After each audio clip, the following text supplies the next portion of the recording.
disciple doing business, his mission, I don't even really have to be, I don't have to use the M word. I could say I'm a disciple doing business. It's going to be core to the way I do business, the way I treat employees, the way I relate to them.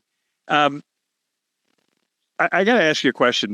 This popped in my head, but when you're talking about Matthew 4, Jesus saying, "I'll make you fishers of men," and you alluded to the fact that we have a tendency to think about sports fishermen and casting, bait casting, or fly fishing, and of course the imagery Jesus would have had in his mind, and everybody that heard him would have been a big net, not dropping a hook in the water. What do you see any implications for disciple making just in the imagery he was using as he would have thought of it?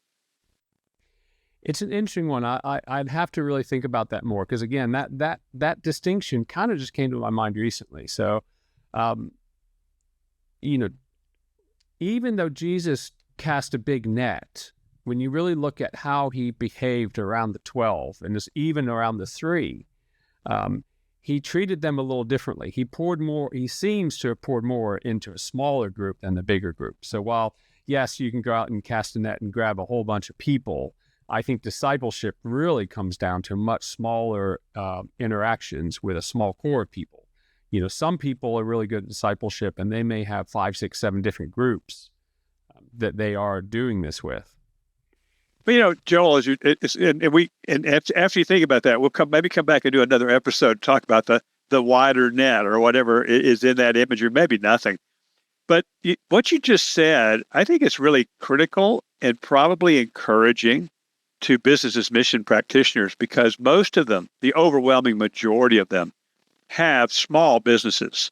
Their population they're working with might be 3, 5, 10, 15. I mean, it's very rare in the world, particularly if you're looking at what nationals are doing versus expats. Their businesses are small. And I know there's a tendency to think, well, my business is small, it doesn't count. Well, what you just said says, oh, no, that's how Jesus did it. So you've got your 5, 10, 12. You're doing exactly what the master did. So one of the things that, if you go into the Bible and find the 9 places where Jesus talks about his disciples, it's very interesting. But one of the other things that's important to understand when Jesus was discipling people is he effectively, as we understand it, spent 3 years with them. Not 3 years, 1 hour a week, 1 hour a month, 3 years. So one of the biggest problems I see within the church environment is how spread out churches are and how spread out the people of the churches are. And so you don't interact with people more than maybe once or twice a week, and only for, a few hours at a time, maybe 3 or 4 hours. I heard someone say recently they focus their discipleship on the other 164 hours. That if your focus, if you think that 4 hours is spent in church and in a small group is going to disciple someone, you're not.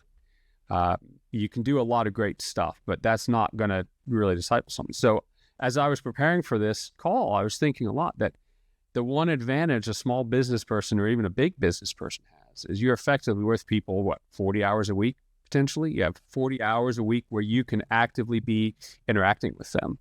And, the obvious things are, having lunch together with someone on a regular basis that you're trying to disciple. In a business environment, you can make that a part of your life, potentially. And I know there's complexities there. But if you do something like that with someone and you meet even 2 or 3 times a week having lunch with them in a discipleship relationship, you're going to achieve what takes so much of our experience of discipleship months and months and months and months to build, if not years, compared to being able to do it on a more frequent basis. So that's why I started to get really excited thinking about if the business leaders in the BAM groups were thinking, okay, well, how can I make sure that I make enough time in my life at work to bring a colleague on board to where we're in a discipleship relationship? And one of the things that we say a lot about the discipleship relationships is they are intentional, they're explicit as far as the other person knows what you're doing. That it's not, I'm doing this by osmosis or anything like that. They know what you're doing. It's biblical and it's relational. I like that. Say those again. I think those are great words to be sort of harbor lights for us to think about? Initially, we used to say intentional, but it was kind of pointing out to us that what we really mean is explicitly intentional. So think of that as one word.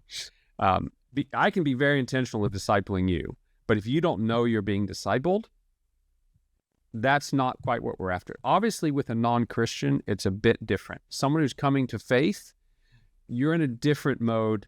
Yes, that mode may not be as explicit. It's much more just, hey, I'm doing this. You want to come and join me, and let the spiritual things start to develop, and let God work in that as He does. But I was going to say, but at some point in that, because you and I both believe discipleship begins before conversion. Somewhere along the way, you are going to be explicit and say, "I am teaching you to follow Jesus as I follow Jesus." Right? I mean, this is going to come out.